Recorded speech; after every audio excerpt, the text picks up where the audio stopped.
Hello, hello, salut mes multitalentueux, je suis Ngana, votre multitalentueuse. J'espère que vous allez bien, vous avez remarqué le décor. Aujourd'hui, je vous invite dans ma cuisine pour une petite recette. Recette de chenille à l'étouffée avec des herbes du Camer. Chenille à l'étouffée avec des herbes du Camer. En d'autres termes, c'est un mets de chenille avec les herbes de mon village, d'accord? Ok, j'espère que vous allez rester scotchés et on se retrouve tout de suite.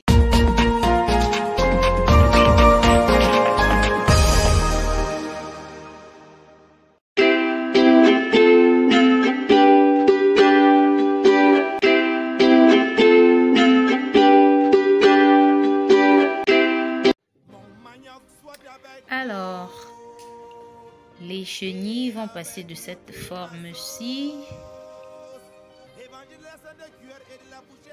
qu'on a trempé dans de l'eau pour faciliter le nettoyage. Car lorsque c'est encore vivant, là, ça bouge beaucoup.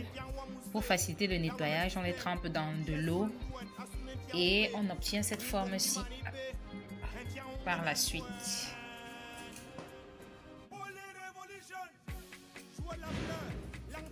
Voilà comment on procède. Un bambou, la chenille, on perce à l'arrière de la chenille comme ceci. Percer, c'est trop dire, donc on essaye de faire entrer l'arrière de la chenille, hein? Le popotin de la chenille. On essaye de faire entrer le popotin de la chenille, d'accord, dans son ventre. Et vous voyez, une fois que la tête est tendue comme ça, là, on ouvre, on défait la tête et paf, voilà, c'est retourné. Vous voyez, là, on enlève les excréments, exactement. Et c'est prêt, voilà. Une autre démonstration. On fait entrer le popotin, hein, le popotin rouge là, n'est-ce pas? On essaye de le faire entrer dans son ventre. Hein? On essaye de le faire entrer dans le ventre de la chenille. Une fois que c'est tendu, vous voyez comment la tête est là. Il y a une pression, allez, paf, on perce, on défait la tête et c'est retourné. Voilà. On enlève les excréments et hop là, une seconde. Pour épicer notre mets de chenille, nous aurons besoin de quelques piments. Vous mettez à votre guise, d'accord? Si vous ne mangez pas de piment, vous n'en mettez pas. Nous aurons besoin de condiments verts, précisément de 7 épices. Je ne sais pas comment ça s'appelle en français, mais en ma langue maternelle, ça s'appelle les messup, d'accord? Messup. Nous avons besoin d'une demi-branche de céleri. Une demi-branche de céleri, voilà. Nous avons besoin de basilic traditionnel du village. On appelle ça le koti ou en ma langue maternelle, osimnam, d'accord? Osim. Et enfin, nous aurons besoin d'ail. Nous aurons besoin d'ail. Voilà. Voilà donc tout ce qu'il faut comme épices. Il y a des personnes qui ajoutent d'autres choses, poivre blanc, machin. Non, non, non. Je préfère que ce soit purement traditionnel. Une fois les chenilles nettoyées, on va les mélanger avec des condiments, du sel. Voilà ce qu'on obtient après avoir mélangé. Là, on aura besoin d'une assiette profonde comme celle-ci pour pouvoir bien placer le papier alu et le papier cuisson. Parce que je n'ai pas de feuille, alors je fais avec ce que j'ai, ce à quoi j'ai facilement accès, je veux dire. Nous aurons besoin de ces deux-là. C'est du baking paper, papier cuisson et du papier alu. Voilà. Donc, ce que je vais faire, c'est de couper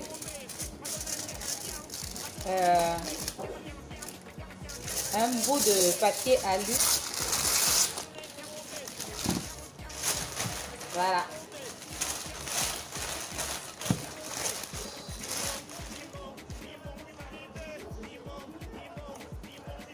J'espère que c'est assez salé.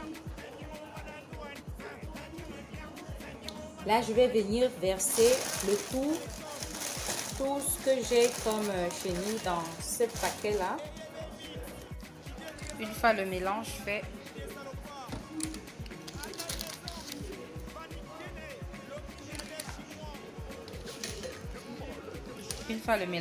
on va venir verser le tout. Ouh, c'est beaucoup, hein?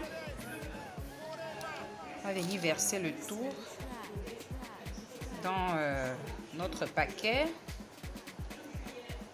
Voilà ce qu'on obtient. Certaines personnes préféreraient peut-être avoir des épices découpées. Voilà, mais là, ça va vraiment, c'est bon. On a tout. On va procéder maintenant au nouement. On va attacher notre mets. Déjà, on commence par nouer le papier cuisson.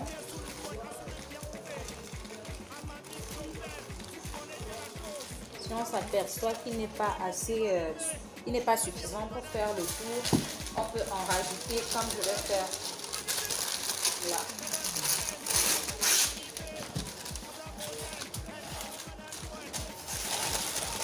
Ok, voilà, là c'est parfait. Une fois qu'on a notre papier cuisson noué, on va venir ajouter du papier alu. On prend d'abord la couche interne, première couche ou le premier papier interne. Ensuite, on prend le deuxième. Voilà. Ici, comme avec le papier alu, avec le papier cuisson, on s'aperçoit qu'il y a des ouvertures. On peut toujours en rajouter. D'accord? Pour éviter que le contenu se retrouve à l'extérieur de notre mets.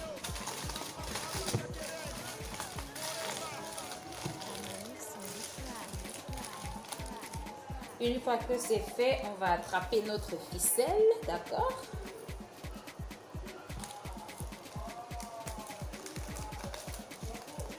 Tadam! Voilà. On va attacher comme ceci.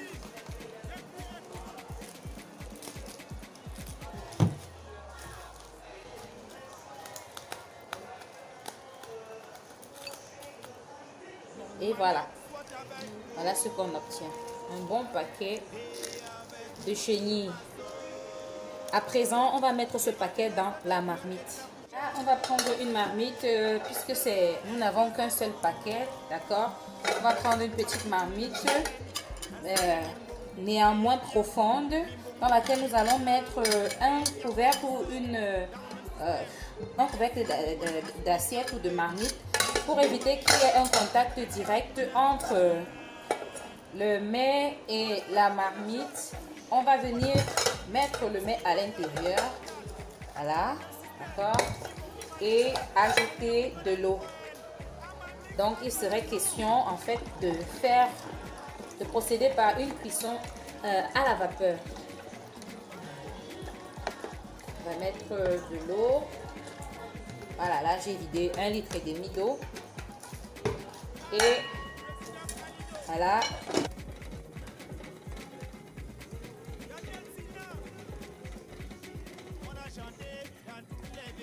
Voilà le résultat.